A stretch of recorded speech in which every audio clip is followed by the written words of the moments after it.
organized by us, the students of the AI Business Consultant Program at Hyper Island, together with AI Sweden.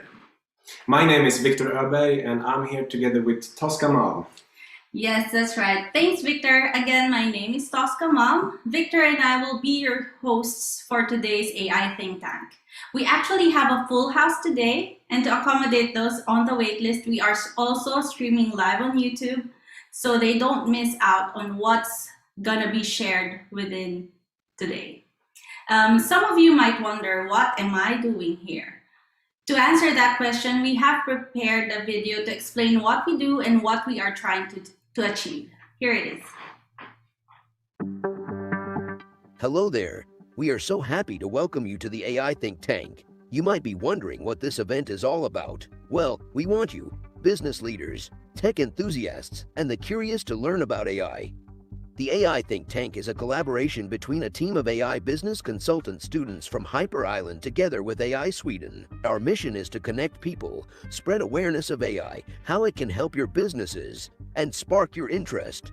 We invite AI leaders to share their knowledge and bring inspiration about different topics and applications of AI. For an hour, you will be able to connect by creating this event, meet new people who share the same interest and curiosity, discuss by creating discussion rooms where you can share your thoughts, ideas, and potential use cases, innovate by learning from our invited AI leaders and the tools that will be shared. You will become AI aware and potentially get new ideas to solve your business challenges. Let's get started. All right, so now when you know more about the content of today, we'd like to ask you why you joined this session today. So we prepared a Mentimeter for you, and you can either scan the barcode with your phone or go into menti.com and type the code 35793683. And then we'll take a moment to see what people are typing down.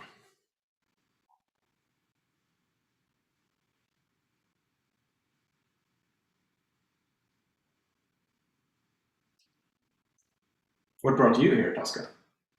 Yeah, the amazing opportunity to listen and learn about different topics in AI and climate change. I would really be interested if I didn't host. I will attend definitely. Yeah, the code again, of course. So it's 35793683, and maybe someone in the chat can help us typing it down. 35793683. So we'll have to go back one step and then, yeah.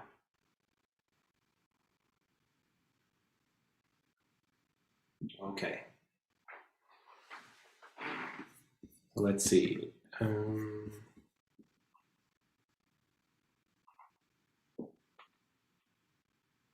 Okay, so go to the next one.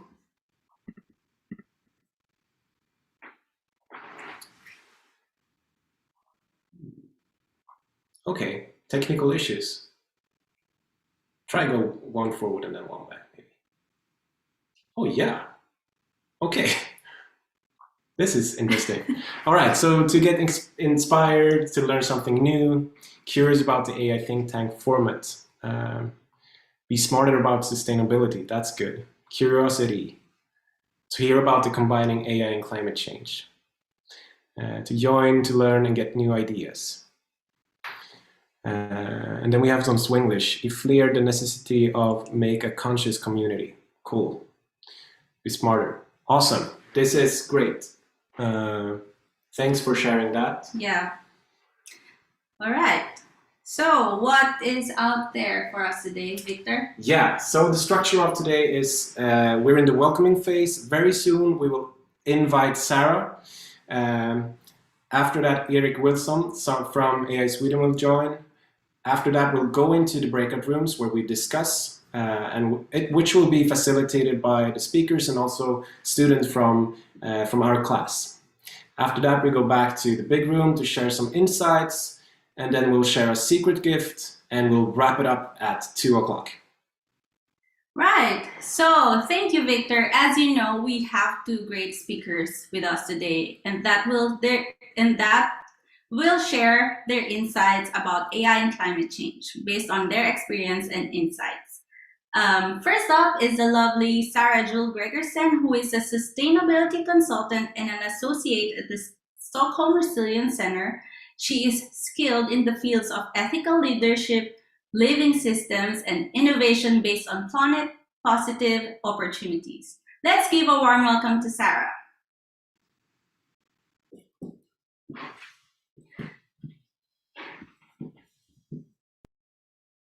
So Sarah, let's unmute your mic so we hear you.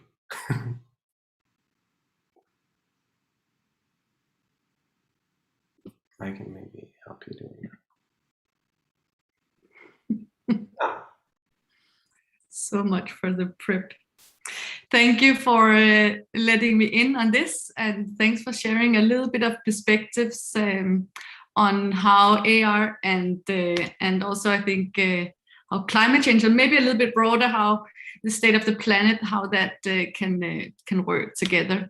So first I want to share that where the first connection for me was when it comes to at least the state of the planet, and also relating that to kind of to data, was me in the zoo when I was 5, and I didn't come to see the bear. What was shocking me most was this number that was counting the amount of square meters that was cut down in the Amazon forest. And that led me to taking action. So I formed a small organization. Don't want to disclose which of these characters is me, but that did a lot of small activistic things like a theater and picking up garbage and a lot of those things. And I think there's a clear connection here between acknowledging an issue or a problem, a challenge, and then actually taking that into consideration in terms of data. What's the size? And then taking actions. And we're going to come back to those 3 points. So I've ended up in the UN as a start and did some action there. But what I want to touch on today is some work with the Stockholm Resilience Center, and then a few examples from already, could say, is existing businesses and institutions that are working with this and implementing that. And I hope that that could be of inspiration for all of us. So I think we've been in a tremendous have a tremendous opportunity, because technology in general have led us to actually go and see the planet from this view. It has led us to a lot of understanding of how this planet functions, how much water there actually is on this planet. There was a claim the other day that maybe it should be called the water planet and not the Earth. What I am slightly skeptical about is a little bit to agree with James, that is on this scheme where technology is going to save us. I think that technology should be used, and particularly AR, to solve some of the challenges that we have. So, but let's just zoom up and see what have technology done in terms of us understanding data. This is the story of how one species changed a planet.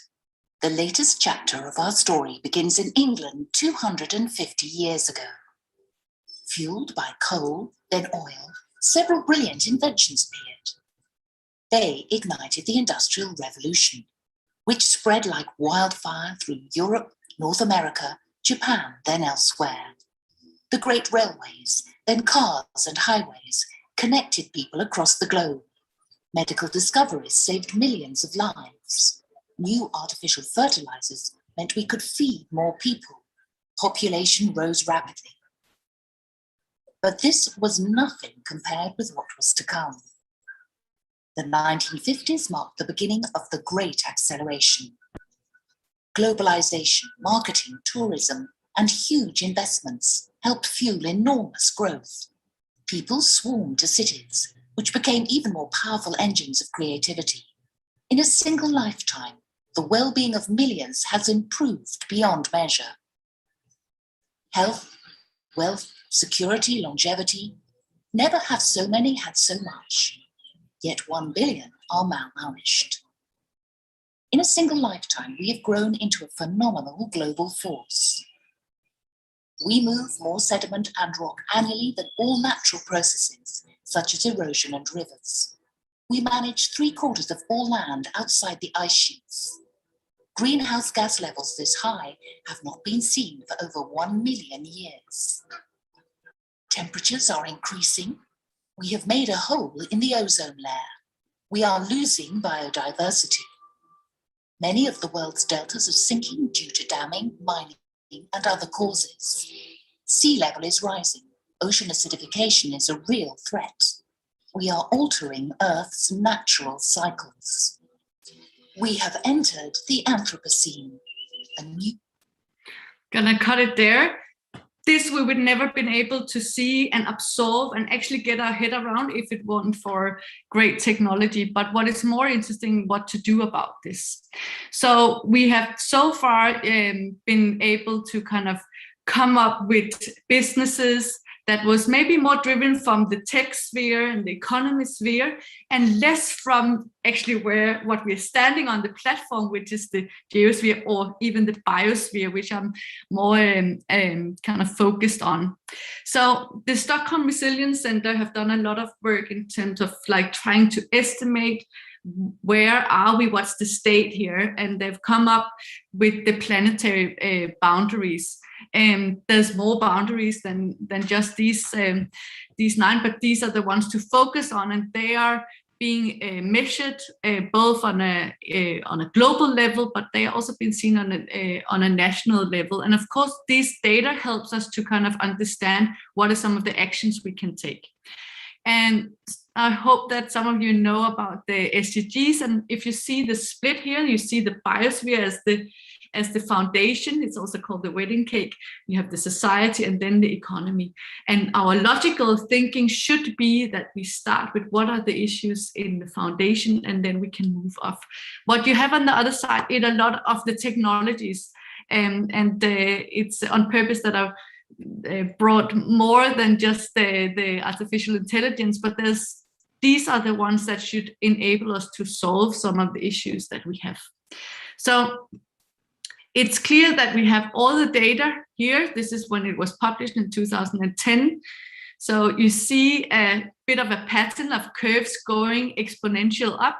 And I think that we have been good at tracking stuff. There's the carbon tracker, which is an institution coming out of the UK that is doing a lot of work in terms of like making it very visible and understandable where we are at. So please use all of these kind of great data points that we have, but use it for coming up with solutions. So I think one of the questions, can the planetary data help us to close the conflict, which is often the case between the capital or the wish for kind of growth in a capitalistic way and the planetary boundaries.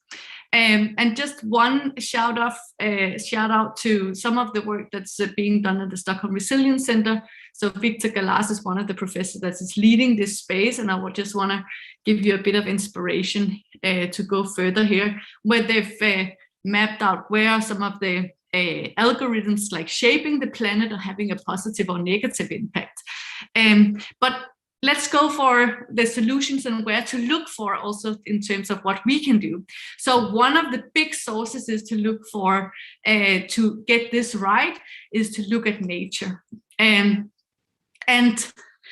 in order also to keep ourselves in check and make sure that we use technology in a way that actually creates sustainable solutions, then this is also a place to look for. So biomimicking is a framework that is the foundation for circular economy. And if we keep ourselves in check with the framework that is holds very dearly at biomimicking, where it is really around not just making it kind of great for us human beings, but making it conducive for life in that sense. So every time we come with an idea, we want to implement something, then keep ourselves in check. Is this something that's actually going to be conducive for life, not just for us human beings short term.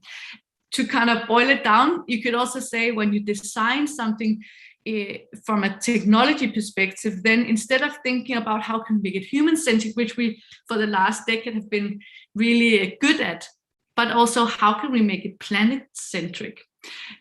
What is it, which of the indicators, for instance, in the planetary boundaries, can we take into consideration? So just a little bit examples here where, and this is particularly AI that's been inspired by nature. And of course, this is kind of a bit to do with swarms and how bees actually communicate and work together, has been applied directly into how can you look at the shared car systems and having those same types of information. We are maybe on the border to what's conducive for life for this solution, because at least I would hope that these cars are electric in some kind of way. So planetary boundaries plus AR, that should lead us to planetary opportunities. So where there's a huge kind of overshoot, and there's quite a few of them that has some challenges in the planetary boundaries at the moment. That's also where there's the biggest opportunity. I would like to think about it like that and keep my childhood optimism as much as I can. So one example where AI has kind of been able to do improvements, and there's a couple of categories, and retrofitting buildings, for instance, is one of the examples. And here is a very kind of a classic example where it is the big one of the big buildings in New York. And this is just to show how that the improvement and using technology can actually also both put the argument on the table, which is often also what we need inside organizations or businesses, that actually this improvement is going to be kind of beneficial also from a financial perspective within 5 to 7 years. And that's inside businesses, at least, that's a huge argument as well. And calculating these big complex retrofittings, there we are in huge need of technology broadly. So this can be used. Now there's a lot of focus on climate change, but I would just want to broaden it. So there's a lot of different areas. I think also moving us as human beings to have new behaviors. So that's a big part of social responsibility. There's a lot to be done here. One of the things that I think is super exciting, you saw all of the kind of overshoot data that we are currently not improving. And I think technology have some of the same kind of exponential sense to them. And one other person to point to is a Swedish woman called Rebecca that wrote this book around, and you can really recommend the exponential climate change that she's talking about. And she has this, which is not her invention, but that she talks about how can you also from a opportunity perspective keep yourself in check, that you actually accelerate and grow these opportunities in the same way that a lot of technologies have as their DNA. So these are some of the questions you can ask yourself when you come up with a new initiative or a new business idea. And you will, of course, get this. One last example to share to also secure that that you're thinking, but it's just for the startups or these small ideas. So a bit of disclosure, IKEA is a big heavy machinery and selling furniture. And what they're looking into is actually how can they use, and here both the little chip and also a completely different way of thinking about their business and putting themselves in the shoes of not being a big company that sells furniture, but actually more of a bank that has different materials. So instead of being a business that sells one-off furniture, how can they be this platform where materials are exchanged? And for that, they need AI as well. These are some of the starting points and the mock-up ideas that is in motion already. But just like to acknowledge that there's a lot of things that are already moving at this point. I want to share just the last one. So cement and steel is like one of the big sinners, and another encouragement is like, don't, even though you've been a kind of a advocate and for climate opportunities and are out demonstrating, you can also sometimes have to get your hands a little bit dirty. So this is two sectors that are really doing a lot of damage, and of course therefore a lot of opportunities as well. And here there's a lot of initiatives around what are some of the partnerships between these two different industries, because steel production and the cement production can actually benefit from each other, and that would never have been kind of discovered, but also never, we are in the process where a lot of these companies now come together, and what they need in order to find out ways to do that and how their materials can kind of interact in good ways are also based on AI. There's a big project in Belgium at the moment. And I found this example the other day, which is a Swedish one. And since some of you are from Sweden, that Samsung is currently covering kind of the trade of how neurons are connecting. And I think that this is a great example of both kind of stealing good ideas from nature, but also doing it in a way that is going to make us and enable us to move things smarter. So my hope, and I want to send you off, is that this big opportunities that actually is there, because we have huge challenges, and AR can come together and be a great love story for the planet. Thank you so much, Sarah. Virtual applause. I love the planet-centered design. It's such a inspiration. From this, Erik, that is from AI Sweden, a technical and holistic project manager, will share some insights regarding a report that was published earlier this year. Erik, are you ready to share where you ended at? Yes.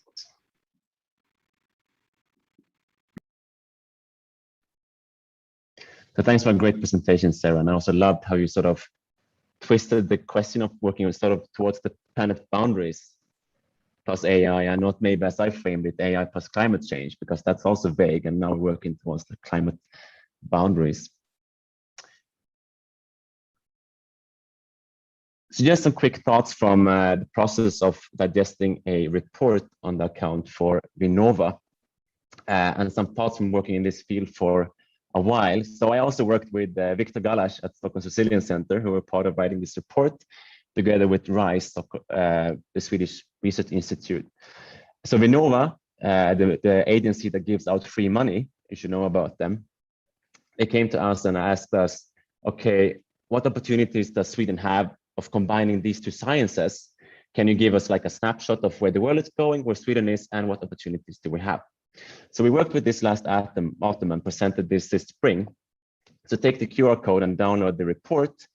It's pretty broad. We try to look at Swedish academia, the sort of the science communities, looking at open data, what opportunities are there. So it's a bit of everything, but it's a good indication. And first off, I'm coming from a tech side, so that's why I think this could be retold. And one of the big learnings from me when talking about the sort of climate change, climate challenge, is that you sort of divide it into three subcategories that I think we should just try to mention. And the first one is climate mitigation, meaning how much emission can you reduce? And usually we try to focus on that, just the carbon dioxide, but the field is much more vast than that. The other one is adaptation. For instance, for cities, coastal cities in Sweden, how can they more easily get tools to adapt to the rising sea level? That's also like one opportunity of AI. And the third one that you should, as business leaders should know about is transformation, like a more holistic perspective. Maybe how do you work with other business model as circular economy? How do you change the mindset of the leaders and the board and so on? So just know about them, and it becomes a bit more easy to take on the word climate challenge when you think about it in these terms. So to the report, there's one great community that I should know about, which is called climatechange.ai. They're international, trying to sort of find out what research is going on.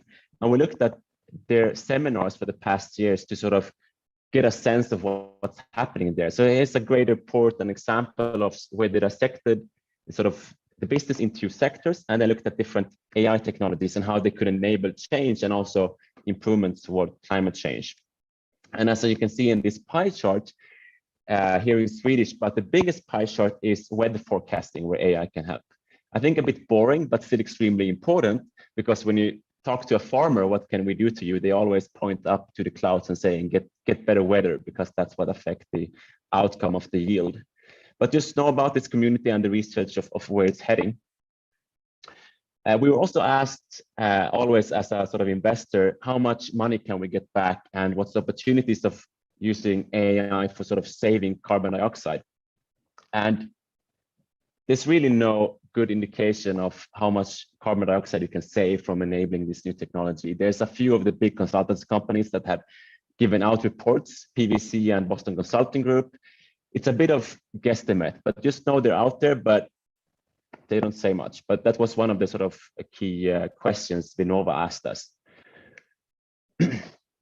One of the big findings I would like to stop on is that Sweden is in a really good position. We have great climate research and we have great AI initiatives. But what we lack is the bridge in between. I usually say that the tree huggers don't know about the tech nerdy people, and we need to create these arenas where they talk to each other. I think that's what one of the takeaways from this, that we are the ones that will act as the translators and leaders to sort of put them in the same room and connect it to a clear business value. And that's when we can actually see the change happening. So that was one of the suggestions of the report, of like, we suggested an arena where people can meet and we combine these various sciences. Another learning was that when I approached this topic was that I thought of it as AI and climate, and then we see the sort of the big holy grail solution. But it's much more complicated than that, of course, and it's sort of just framing it that way prevents you from, I think, seeing the solution opportunities and also starting just working on it. So try to dissect it into smaller pieces, and I think that's an exercise for the discussions we will have afterwards. So start with the problem and what sector you're in, and then what are you doing towards the climate challenge in these three questions, towards adaptation, mitigation, and so on. And then possibly, can AI help with your problem? Most often, AI is not the tool you need. But if you can use it, you will scale exponentially in terms of impact. Just have this in mind. It might help you in your thinking process. It at least helps me. I also spoke to one of our partners at AS Sweden Volvo Group, and they're really thinking about this, which is great. So the industry is really onto this, but they're a bit held back because as AI, the climate challenge is sort of a horizontal technology that touches on all different sectors. And Volvo is investigating electrification, adding hydrogen to their fleet and tech suite and so on. But to be able to push on the investment buttons, you need to see investment happening in society from all other stakeholders, the utility company, the electric grid companies, the cities. So it's much more complex. And I think this is where we need to come together and create the arenas where different sectors meet, and we sort of create an alliances around what tools do we need to help them push the sort of the green button. So lastly, just a few examples. I think this is a boring one because you should have seen it. It's from 2016, where Google used their deep mind to basically reinforcement learning to optimize their cooling of their server halls. But what I think is interesting here is that they frame the sort of headline of how much is saved on the cooling bill. But it's up to you as the leaders to take it the next step. Okay, what does this mean for the sort of climate mitigation? How much emission are we actually saving? So it requires more conscious leaders, and that's us, right? One example of open data is this from Svenska kraftnät, meaning the one who's in charge of the power grid in Sweden. So if you go to their homepage, it's extremely nice homepage that sort of is in a dusty corner of the internet, right? Where you can see how much energy is produced and so on and so on. But it's when you digest all the data available from other open sources that you create this product, electricity map, which is an open source product by a Danish or European initiative, where you can compare your country's sort of carbon intensity in relation to how they produce the electricity. But here speaking about the business, so it started off with no sort of business opportunity in mind, but what the company tomorrow now sells is 24-hour predictions to international companies of where the green energy will be produced. So for instance, Microsoft, who has server halls all over Europe, they can decide, okay, what server halls should we be activating because where is the green energy mostly produced? So you as an engineer, when you sort of order a computation work in a server hall, it's actually happening in Germany where it's a lot of wind today. So that's just an example of open climate data, you can say, and the business opportunity. So that's all from me, and I had a list of different tools and sites, but I think we can share that later on because we're out of time. So thanks a lot. Thank you, Erik. All right, so based on what we've just heard, it's now time for us to break out into breakout rooms where the actual think tank is going to happen. So you will have 1 to 2 facilitators in each room and moderating the questions and kind of guiding the talk. So the role as you participating is to share your thoughts. So please turn on your microphone, your camera, so that people see and hear you, and have an interesting time. For you watching on YouTube, if you're still there, type in the chat, or maybe if you're in the same room, talk with the ones around you. We will put you back at 1:50. So you'll have around 50 minutes to do this. Enjoy.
All right. So welcome back. Let's see, I think there's still some people in the breakout rooms. Or maybe not. Yeah, I think so. However, very welcome back.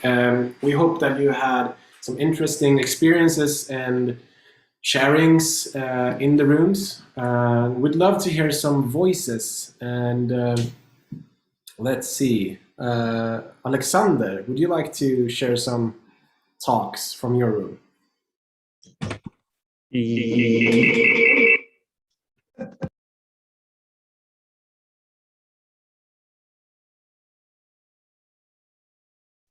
Let's try again. Can you hear me now? We hear you. Yes, awesome. Yes, we basically did a little match room here at AI Sweden, since I'm sitting here as well. So Peter Kurtzwelli joined in the room as well, and Maria was here with me, and this. There's no video. Oh no, sorry, no video on. I was going to show you around. So sorry. So what did you find most interesting, Maria? Oh, we had a lot of interesting insights regarding actually data visualization. How can you educate citizens and have a how can you use data to bring insights to the general population, as well as how do you broadcast the importance of climate change in general journalism. So that was interesting to me. Yeah, You guys want to share something else? pretty much. I think that sums it up pretty well. Yes.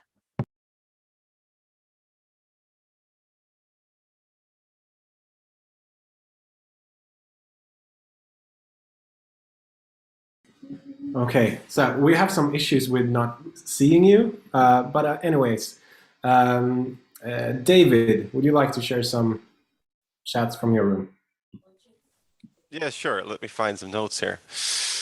Let's see. Well, we talked about the interest of going into narrow it down in the questions of where to start working.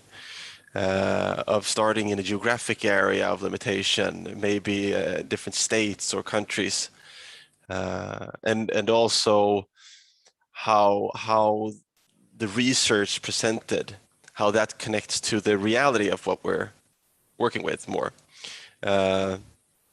Yeah, but that's a little bit where we went. And I dropped off a bit early. Dean, did you have any more interesting topics to bring up?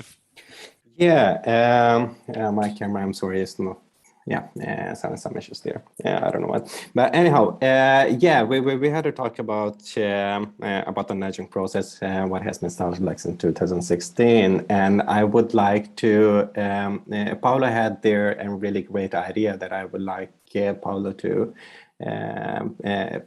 present it, if it's okay, Paula. Yeah. Sure thing, then. Thank you so much. So the idea that I proposed, and this is something that I did my thesis on, called AI for Sustainability. And the idea that I'm proposing is that AI is actually such a revolutionary technology that can really change the way that we do things from a systemic level. But this actually requires that we first understand what type of systems and what type of infrastructure we want to create. This actually requires a little bit of foresight to see what the capability of the technologies might be in the next 5 to 10 years, and then co-create a vision that is actually aligned with different stakeholders so that we can actually move there and utilize the benefits of AI in a more holistic way that can actually benefit the majority of us, instead of just creating these type of, hand-in-hand solutions, one solution here, one solution here, trying to kind of create a systemic change, saying, no, you know what, this actually can allow us to create a whole new system, but what system do we actually want to create? And then working backwards towards there. So that's more or less the idea. Super cool, Paulo. Thanks. Now, I think we can see you now. Okay, Philip, would you like to share some insights?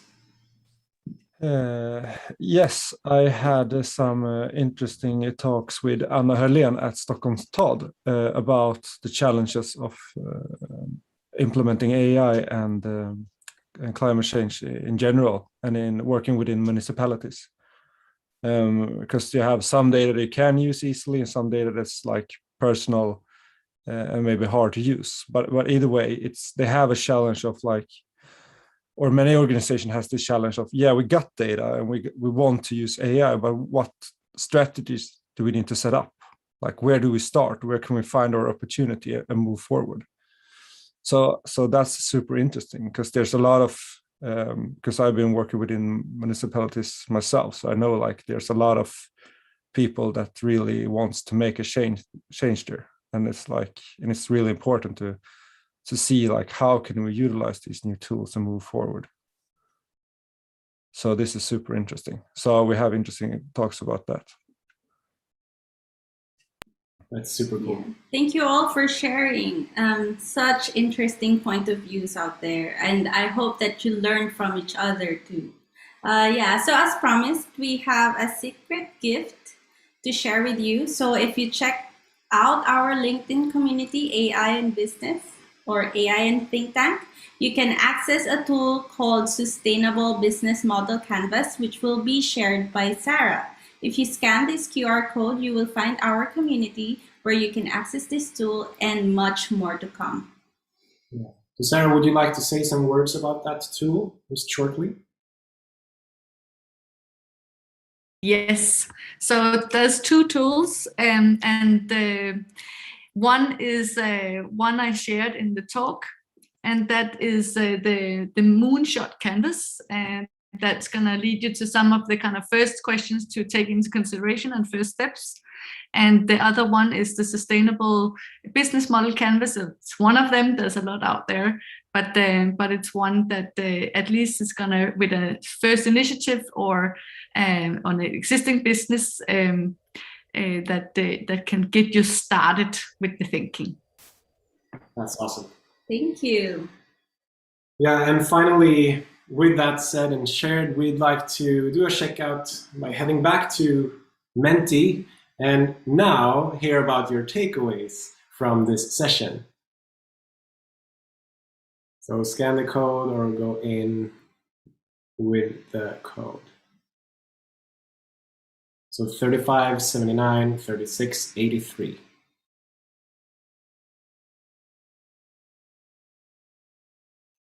Can you go back to the link? Yes. Yep. Thanks. Yeah, I hope that we have served our purpose in helping you connect with each other during the breakout rooms, and I hope that you learned a lot. Yeah.